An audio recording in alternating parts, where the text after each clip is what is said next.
What's up, guys? Here today to do One Piece chapter 764 review. So in this chapter of One Piece, right, this was a very good chapter of One Piece in my opinion. A lot of things get revealed, right? We find out more about Corazon. Last week it ended off on a shocking note of actually seeing him talk. And when he was introduced, we were under the assumption that something traumatic happened to him, and because of that he lost his ability to talk. He was kind of weird, clumsily falling over things everywhere, and in general he didn't like children. Those typically were the impressions that we got of Corazon. In fact, his real name isn't Corazon. His real name is like Graciante, something like that, and the title of Corazon is the title of something like the Flamingo's right hand man. That's the title that he gives to his right hand man, the title of Corazon. So it's actually revealed in this chapter that Corazon that was there before Graciante, the Flamingo's brother, was actually Virgo. But Virgo is on a super secret mission to infiltrate the Marines, right? And before I go off even into that regards, I just start off with the initial parts of this chapter. So basically at the very beginning of this chapter, um Law, he's basically saying, what the hell, you can talk all this time? Why have you been deceiving the Flamingo? Why did you deceive us all? And then it's revealed that he actually ate a devil fruit. Then nagging on me, something like that. He actually ate a devil fruit. From eating this devil fruit he can control sound. So in their conversation he like made a sound bubble around him and Law, so that they weren't able to hear the outside noise, and people on the outside weren't able to hear their conversation. He has some pretty interesting powers. That sound fruit sounds pretty interesting. So he's basically trying to explain this to Law, but Law, he overreacts and says that he deceived them all. He basically says to Law that you're one of the fated family of B, you're what is called God's natural enemy, and all of these things. So he shouldn't get mixed up with the Flamingo. But like saying, he only has like a year left to live. He doesn't care. He wants to kill all the people that he can, because he has a definite grudge based on his past, the things that were done to him, right? The people that were just basically killed for no reason, because their disease was not contagious. It was just a natural poison of their own body.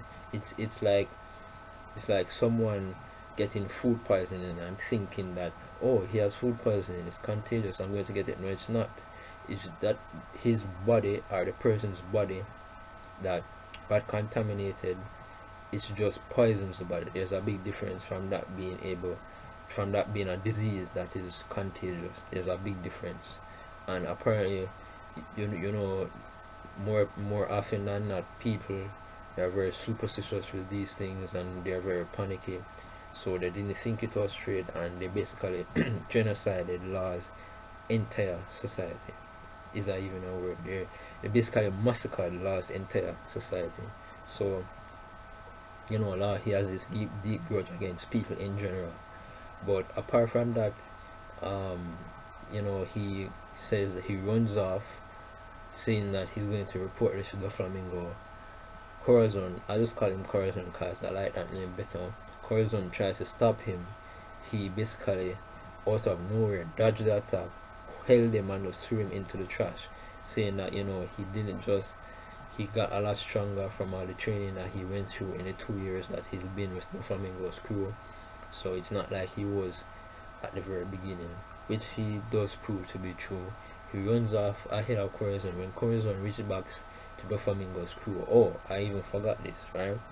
Corazon says that the reason why he is with the Flamingo and his subordinates is because he wants to stop or undermine his brother, because he says that he doesn't understand how such good people that his parents would have a child such as the Flamingo. As in, yeah, so far we've seen the Flamingo to be very ruthless, very heartless. In fact, in my opinion, it was the Flamingo's own outright his arrogance, his disregard for the people around him that attracted attention to him, that actually undermined their own family in the first place. So all of this really, in my opinion, was Doflamingo's fault. If he had just kept quiet and not tried to so-called dominate others around him, saying that he's a noble and that they should have bowed to him, none of this would have ever happened.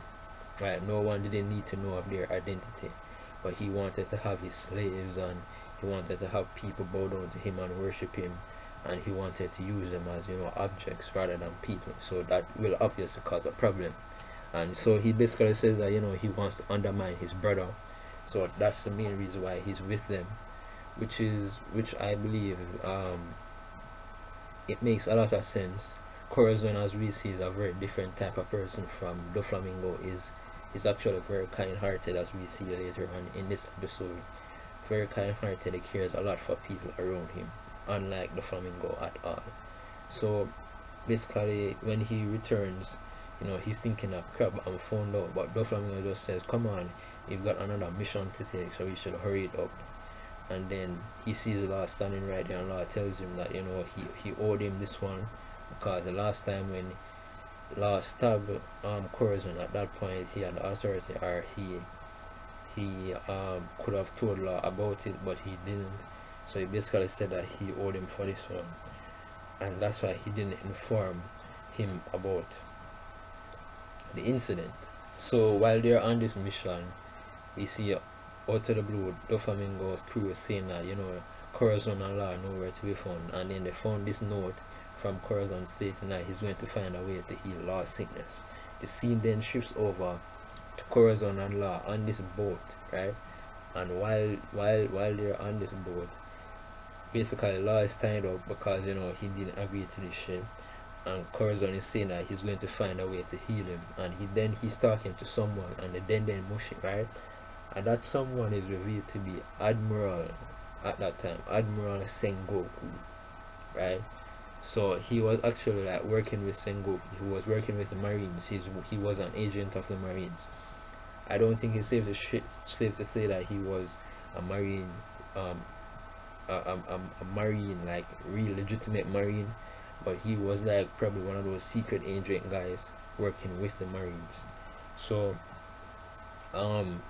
we see him talking to Sengoku, and he and Sengoku are talking back and forth, and Sengoku is asking him about the children, like, have the children left yet? And he's saying that no, they haven't left. No matter how many bad things he does to them, they still stick around. So that's why he got that impression that he didn't like children. In fact, it's not like he didn't like them. He was being harsh and rough and rude to them because he didn't want them to stick around to join Law's crew. That's the reason why he got that that impression about him, that he didn't like children. That's why it even came up. It's not like he didn't like them. As I said, he was actually trying to do this in their interest. So he's there talking to them. He says, Sengoku tells him that he has someone coming in, so he has to end the call.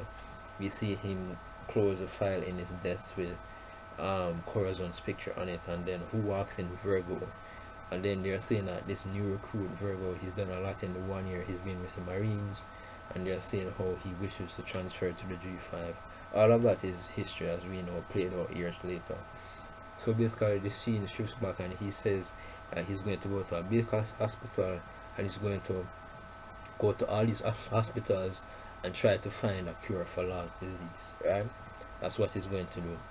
He went to this hospital, and the people in there, as you know, being superstitious as they were, not assessing the situation for what it is, but basically freaking out, trying to call the world government, treating Law like he was less than human.